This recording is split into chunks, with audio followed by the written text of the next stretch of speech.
Құрметті аудан жастары, сіздерді бүгінгі халықаралық жастар күні мерекесімен шын жүректен құттықтаймын.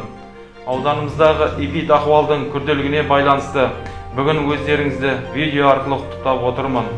Жастық бұл нағыз ерліктің жасы, ақыл ойдың жасы, жігер мен намыстың, қайрат пен білім бақыттың жасы. Әлемдік статистикаға сүйенсек, ғалымдар, ақындар, жазушылар, жаңалық ашушы өнертапқыштар мен әнші сазгерлер өздерін дүние жүзін танытқан шығармалар мен еңбектерін 30 жасына дейін жазған екен. Біздің елімізде мемлекеттің қолдауының арқасында жастарға саясаты үлкен қолдауға ие. Осының айқын көрінісі ретінде жасыл ел, диплом мен ауылға, жастар практикасы, болашақ стипендиясы, дарын мемлекеттік жастар сыйлығын айтуға болады.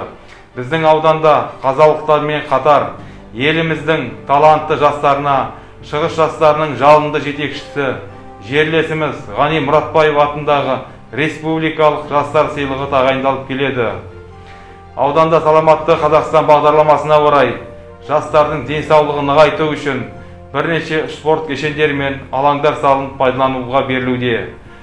Оған көптеген жастарымыз тартылып жатыр. Жақында Қашақбай Пірімов ауылында да спорт кешенінің құрылысы басталады. Бұл өз кезегіндегі ауыл балаларының бос уақытын тиімді пайдаланып, спортпен айналысуына кең жол ашады.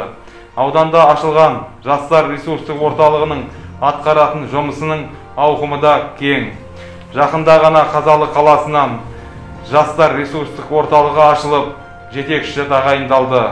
Осы орталықтар арқылы жастарды ұлттық бағытта тәрбиелеу, қазақы дәстүрге негізде тарта отырып қолөнер, зергерлік, кәсіпшілік, ұлттық спорт түрлерін дамыту мақсатындағы шараларға тарту көзделуде.